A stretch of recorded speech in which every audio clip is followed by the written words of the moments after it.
Hello everybody, welcome to Crafty Soup. My name is Misty. It is time for another Mix It Up Monday, where our group takes a sketch and we mix it up with some mixed media. Anyone in our group is welcome to join along for these hops, so that is what I've got going on for you today.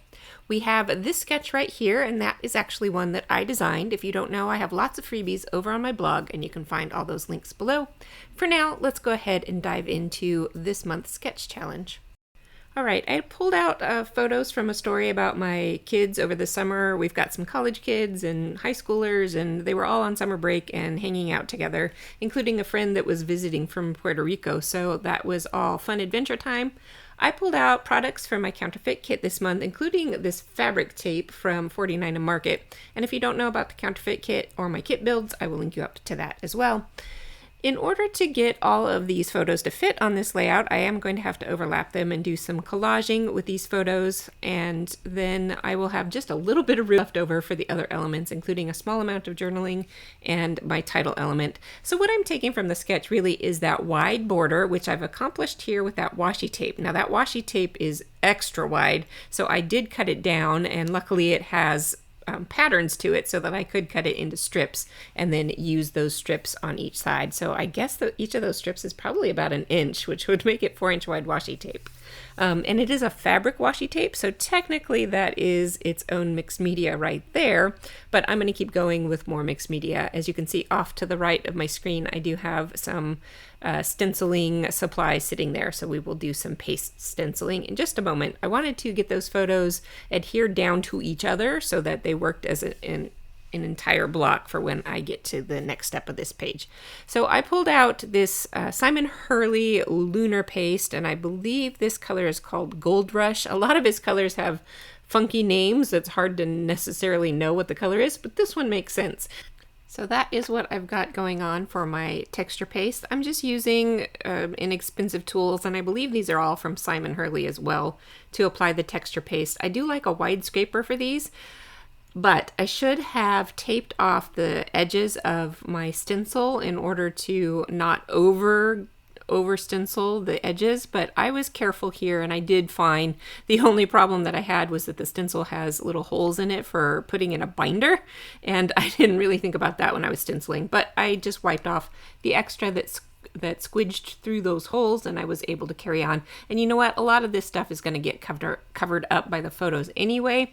I did consider, which I often do, kind of outlining the photos with a pencil, so I didn't texture underneath the photos that were just going to be covered up anyway, but I wanted to save a little bit of time here and just go for it. So this stenciling isn't perfect, but again, it'll be largely covered up, so I'm not too worried about it. All right, I will scrape most of this paste back into my jar, and I'm finding that the Lunar paste is actually a really good product. I have not had any drying issues with it, and I'm assuming that the solar paste that Simon Hurley has also is probably similar in consistency and stuff, and I'm enjoying that it doesn't dry out, so I may be moving largely to these pastes in the future as I've been exploring and experimenting with different brands and whatnot, finding the ones that I like and that work for me, which is slow poke and don't use them up all that often, and then they dry out and I throw them away. So finding the ones that don't do that is good. All right, you saw me mess with my title there. I did create some hand-drawn words for my counterfeit kit this month, and if you're interested in doing your own art like that, I do have a tutorial video up for that, and I can link you up to that as well. All right, I am going to put some foam tape onto my photos just for a little bit more dimension to help them pop up off that background. I did consider matting everything with black to help them stand out a little bit more, and in the end, because they're kind of offset and collagey, I just didn't want to deal with it, so I didn't. My title is a foam word that are just thicker alphabets. They're really old and they've lost most of their stick, so I will need to add some liquid glue. And I'm adding liquid glue to my photo foam. As you can see here, that foam is sticking to my glue nozzle, which I haven't had happen to me in the past, but I'm using a wider nozzle than usual. At any rate, I like to put the liquid glue even though I'm using foam adhesive, because going over lumpy bumpy textures often needs a little bit more security, so the liquid glue does that. All right, I added just a couple sentences of journaling about them all being home for the summer and hanging out. And that's all I really wanted to say about that. I'm going to add, I believe I add the date up here at the top. And that finishes off the journaling, the title, my photos.